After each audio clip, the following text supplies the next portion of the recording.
Hi നമസ്കാരം. അപ്പോൾ title പറഞ്ഞതുപോലെ തന്നെ 10 മിനിറ്റിൽ റെഡിയാക്കി എടുക്കാവുന്ന ഒരു സിമ്പിൾ കേക്കിൻ്റെ റെസിപ്പിയാണ് ഞാൻ ഇന്ന് നിങ്ങളായിട്ട് ഷെയർ ചെയ്യുന്നത്. അപ്പോൾ ബേക്കൊന്നും ചെയ്യേണ്ട ആവശ്യമില്ല. അതുകൊണ്ട് തന്നെ നമുക്ക് ഓവൻ, പ്രഷർ കുക്കർ, ബീറ്റർ അങ്ങനെയുള്ള കാര്യങ്ങളൊന്നും തന്നെ ഈ കേക്കിന് ആവശ്യമായിട്ടില്ല. പിന്നെ വിപ്ഡ് ക്രീം ആണെങ്കിൽ ഞാൻ ഹോം മെയ്ഡ് ആയിട്ടുള്ളതാണ് ഉപയോഗിച്ചിട്ടുള്ളത്. അതിൻ്റെ ലിങ്ക് ഡിസ്ക്രിപ്ഷൻ ബോക്സിൽ കൊടുക്കുക, അതിനകത്തൊന്ന് നോക്കിയാൽ മതി. എല്ലാവരും തീർച്ചയായും ട്രൈ ചെയ്ത് നോക്കുക. പിന്നെ ആരെങ്കിലും ഈ ചാനൽ ഇന്ന് പുതിയതായിട്ട് കാണുന്നുണ്ടെങ്കിൽ നിങ്ങൾക്ക് എൻ്റെ റെസിപ്പീസ് ഇഷ്ടപ്പെടുവാണെങ്കിൽ സബ്സ്ക്രൈബ് ചെയ്യാൻ മറക്കരുത്. സബ്സ്ക്രൈബ് ചെയ്യുമ്പോൾ അതിൻ്റെ തൊട്ടടുത്തായി കാണുന്ന ബെല്ലൈക്കൺ ക്ലിക്ക് ചെയ്യാനും അതിൻ്റെ കൂടി ഓപ്പണായി വരുന്ന ബോക്സിൽ ഓൾ എന്ന് ടിക്ക് ചെയ്യാനും മറക്കരുത്. അപ്പോൾ നമുക്ക് വേഗം തന്നെ വീഡിയോയിലോട്ട് പോകാം. അപ്പോൾ ബിസ്ക്കറ്റ് കൊണ്ടുള്ള ഈ കേക്ക് എങ്ങനെയാണ് റെഡിയാക്കി എടുക്കുന്നതെന്ന് നോക്കാം. ഇതിനായിട്ട് ഞാനിപ്പോൾ എടുത്തിരിക്കുന്നത് നമ്മുടെ സാധാരണ ബ്രിട്ടാനിയയുടെ അരോറൂട്ട് ബിസ്ക്കറ്റാണ് ഞാൻ ഉപയോഗിക്കുന്നത്. അപ്പോൾ 150 ഗ്രാമിൻ്റെ ഒരു പാക്കറ്റ് മുഴുവനായിട്ടാണ് ഈ ഒരു കേക്കിന് വേണ്ടിയിട്ട് യൂസ് ചെയ്യുന്നത്. ഇനി ഒരു ബൗൾ എടുക്കുക. അതിലോട്ട് നമ്മൾ നേരത്തെ എടുത്ത് വെച്ചിരിക്കുന്ന ബിസ്ക്കറ്റ് ഒന്ന് പൊട്ടിച്ച് ചേർക്കുകയാണ് വേണ്ടത്. അപ്പോൾ ഒത്തിരി കുഞ്ഞു കുഞ്ഞു കഷ്ണങ്ങളായിട്ട് ചേർത്ത് കൊടുക്കരുത് കേട്ടോ. അത്യാവശ്യം വലിയ സൈസിൽ കണ്ടില്ല, ഈ ഒരു സൈസിൽ തന്നെ പൊട്ടിച്ച് ചേർത്ത് കൊടുത്താൽ മതി.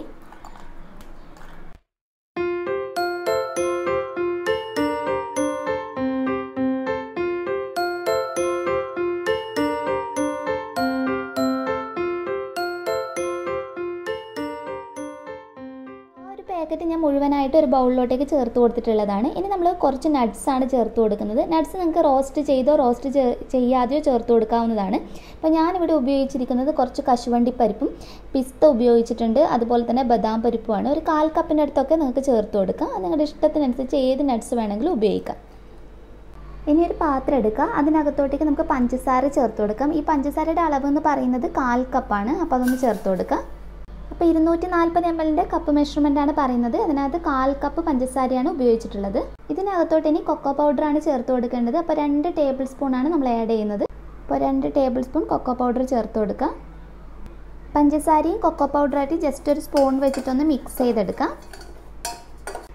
ഇനി ഇതിനകത്തോട്ടേക്ക് നമുക്ക് വെള്ളം ഒഴിച്ചു കൊടുക്കാം. അപ്പോൾ വെള്ളത്തിൻ്റെ അളവ് എന്ന് പറയുന്നത് 75 ml ആണ്. അപ്പോൾ അതൊന്ന് ചേർത്ത് കൊടുക്കാം.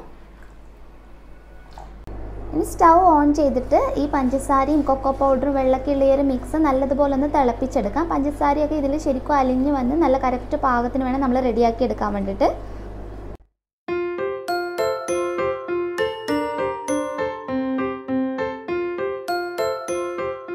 കൊക്കോ പൗഡറും പഞ്ചസാരയൊക്കെ അലിഞ്ഞ് നല്ലതുപോലെ റെഡിയായി കിട്ടിയിട്ടുണ്ട്. ഇനി ഇതിലോട്ട് നമുക്ക് ബട്ടർ ചേർത്ത് കൊടുക്കാം. ഞാനിപ്പോൾ ചേർത്ത് കൊടുക്കുന്നത് 50 ഗ്രാം ബട്ടറാണ്. അപ്പോൾ ബട്ടർ കൂടി ചേർത്ത് ഇതൊന്ന് മിക്സ് ചെയ്തെടുക്കാം. ബട്ടർ ഇതുപോലെ നന്നായി മെൽറ്റ് ചെയ്ത് ഇത് ശരിക്കുമായിട്ട് മിക്സായി കിട്ടണം. അപ്പോൾ ബട്ടർ ശരിക്കും ഉരുകി ഈ കൊക്കോ പൗഡറൊക്കെ ആയുള്ള ഒരു മിക്സായിട്ട് നല്ലതുപോലെ ഒന്ന് യോജിപ്പിച്ചെടുക്കാം. അപ്പോൾ നമ്മുടെ ചോക്ലേറ്റ് സോസ് ഇവിടെ റെഡി ആയിട്ടുണ്ട്. നമുക്ക് ഇതൊന്ന് തണുക്കാൻ വേണ്ടിയിട്ട് വെക്കാം. ഒരു 10-15 മിനിറ്റ് ഒന്ന് ചൂടാറിയതിന് ശേഷം നമ്മുടെ ബിസ്ക്കറ്റിനകത്തോട്ടേക്ക് ഇത് ചേർത്ത് കൊടുക്കാം. അപ്പോൾ ബിസ്ക്കറ്റ് ഞാൻ കുറച്ചുകൂടി വലിയൊരു ബൗളിനകത്തോട്ടേക്ക് മാറ്റിയിട്ടുണ്ട്. കാരണം നമുക്ക് മിക്സ് ചെയ്തെടുക്കാൻ കുറച്ചുകൂടി സൗകര്യത്തിന് വേണ്ടിയിട്ട് വേറൊരു പാത്രത്തിനകത്തോട്ടേക്ക് മാറ്റിയതാണ്. ഇനി നമ്മൾ ചൂടാറിയിട്ടുള്ള കൊക്കോ പൗഡറിൻ്റെ ആ ഒരു മിക്സ് ഇതിലോട്ടേക്ക് ഒഴിച്ചു കൊടുക്കാം.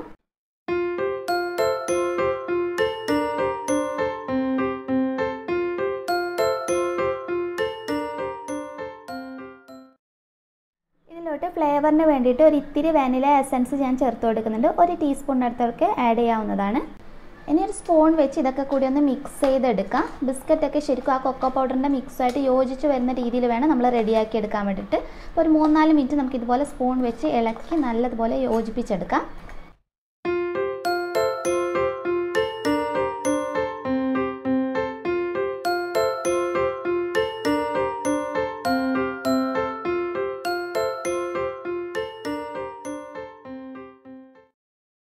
ശരിക്കും മിക്സ് ചെയ്ത് ഇതുപോലെ വേണം നമ്മൾ റെഡിയാക്കി എടുക്കാൻ വേണ്ടിയിട്ട്. ഇനി നമുക്കൊരു പാത്രത്തിനകത്തോട്ടേക്ക് ഇത് മാറ്റി ഒന്ന് സെറ്റ് ചെയ്തെടുക്കുകയാണ് വേണ്ടത്.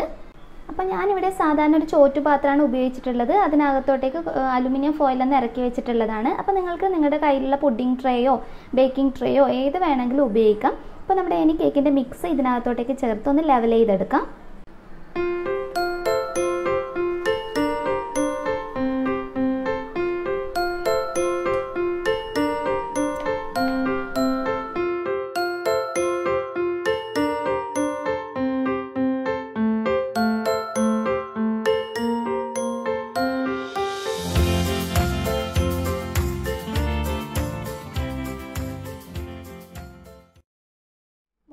ചേർത്ത് കൊടുത്തതിന് ശേഷം ഒരു സ്പൂൺ വെച്ചിട്ട് പ്രസ് ചെയ്ത് നല്ലതുപോലെ ഒന്ന് ലെവൽ ചെയ്തെടുക്കാം. നമുക്ക് സ്പൂണിൻ്റെ പിറക് വശം ഉപയോഗിച്ചാൽ മതി.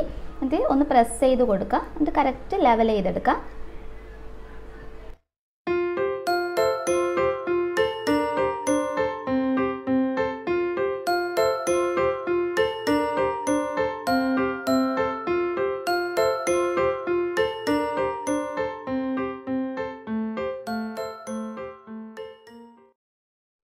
ലെവൽ ചെയ്തെടുത്തതിന് ശേഷം ഒരു അരമണിക്കൂർ ഫ്രിഡ്ജിനകത്ത് വെച്ച് നമുക്കൊന്ന് തണുപ്പിച്ചെടുക്കാം.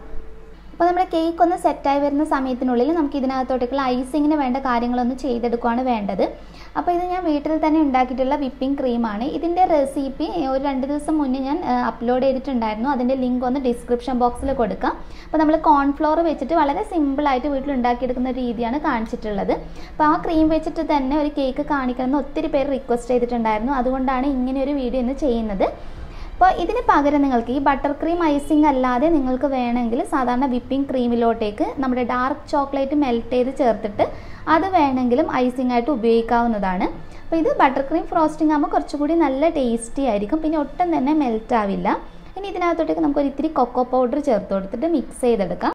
അപ്പോൾ ഒരു ടേബിൾ സ്പൂൺ എടുത്ത് കൊക്കോ പൗഡർ ചേർത്ത് കൊടുക്കാം. കൊക്കോ പൗഡറിന് പകരം ഞാൻ നേരത്തെ പറഞ്ഞതുപോലെ ഡയറി മിൽക്കൊക്കെ വേണമെങ്കിൽ ഉപയോഗിക്കാം. ഡാർക്ക് ചോക്ലേറ്റ് ആയിട്ട് അങ്ങനെ വേണമെങ്കിൽ അങ്ങനെ യൂസ് ചെയ്ത് മെൽറ്റ് ചെയ്തിട്ട് ഇതിനകത്തോട്ടേക്ക് ചേർത്ത് കൊടുത്താലും മതി. അപ്പോൾ ഇതിനകത്തോട്ടേക്ക് ഞാൻ വിപ്പിംഗ് ക്രീം ഉണ്ടാക്കിയ സമയത്ത് എസൻസ് ഒന്നും ചേർത്ത് കൊടുത്തിട്ടുണ്ടായിരുന്നില്ല. അപ്പോൾ വാനില എസൻസ് ഞാനൊരു ഇത്തിരി ആഡ് ചെയ്തിട്ടുണ്ട്.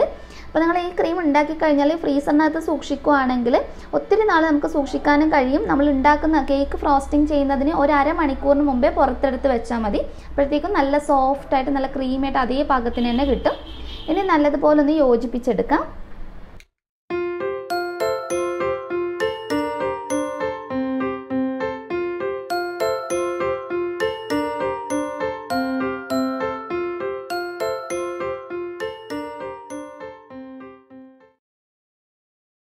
കണ്ടില്ലേ, ഒന്ന് മിക്സ് ചെയ്തെടുക്കുമ്പോഴത്തേക്കും നല്ല കറക്റ്റ് റെഡി ആയി കിട്ടിയിട്ടുണ്ട്.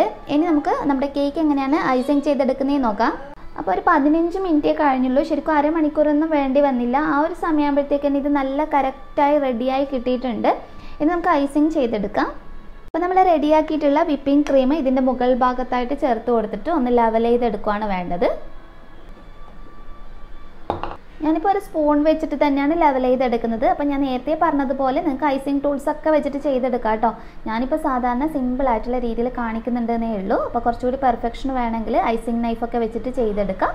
അതല്ലെങ്കിൽ ഈ സ്പൂണിൻ്റെ പിറക് വശം വെച്ചിട്ട് ഇതുപോലെ നമ്മൾ പാത്രത്തിനകത്ത് വെച്ചിട്ട് തന്നെ ചെയ്തെടുക്കുകയാണെങ്കിൽ നല്ല കറക്റ്റായിട്ട് ലെവൽ ചെയ്തെടുക്കുകയും ചെയ്യാം.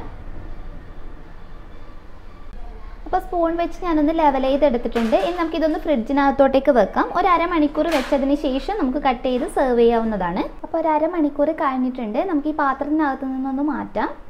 അപ്പോൾ നമ്മൾ ഫോയിൽ വെച്ച് ചെയ്തത് കൊണ്ട് തന്നെ നമുക്ക് പെട്ടെന്ന് ഇതുപോലെ കണ്ടില്ലേ പാത്രത്തിനകത്ത് മാറ്റിയെടുക്കാം. അതിനുശേഷം ഫോയിലൊന്ന് റിമൂവ് ചെയ്താൽ മതി. അപ്പോൾ ഇത് നമുക്ക് പതുക്കെ ഒന്ന് റിമൂവ് ചെയ്യാം. അപ്പോൾ ഫോയിലൊക്കെ റിമൂവ് ചെയ്ത് മാറ്റിയിട്ടുണ്ട്. അപ്പോൾ നമ്മൾ ബേക്കിംഗ് ട്രേ ഒന്നും കയ്യിലില്ല എന്നാണെങ്കിൽ തന്നെ നമ്മൾ പാത്രത്തിനകത്ത് ഇതുപോലെ ഫോയിൽ വെച്ച് ചെയ്യുമ്പോൾ കണ്ടില്ലേ ഇതുപോലെ നമുക്ക് റെഡിയാക്കി എടുക്കാവുന്നതാണ്. ഇനി നമുക്ക് ഇഷ്ടമുള്ള നട്ട്സ് വെച്ചിട്ട് ഇത് ഗാർണിഷ് ചെയ്തെടുക്കാം. അപ്പം നമ്മൾ നേരത്തെ ഉപയോഗിച്ചിട്ടുള്ള ബദാം പരിപ്പും അതുപോലെ കശുവണ്ടി പരിപ്പും പിസ്തയും വെച്ചിട്ട് തന്നെ നമുക്കൊന്ന് ഗാർണിഷ് ചെയ്തെടുക്കാം.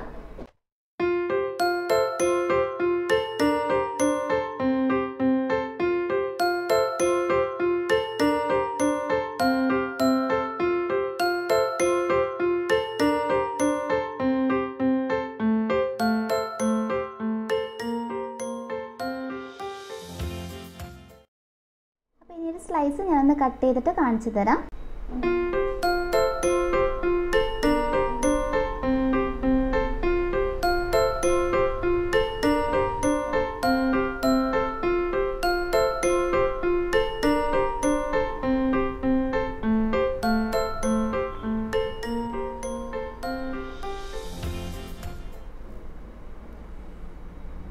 അപ്പോൾ നമ്മുടെ നല്ല ടേസ്റ്റി ആയിട്ടുള്ള ബിസ്ക്കറ്റ് കൊണ്ടുള്ള കേക്ക് ഇവിടെ റെഡി ആയിട്ടുണ്ട്. കണ്ടില്ലേ, നല്ല പെർഫെക്റ്റ് ആയിട്ട് നമുക്ക് ഇതുപോലെ റെഡിയാക്കി എടുക്കാം.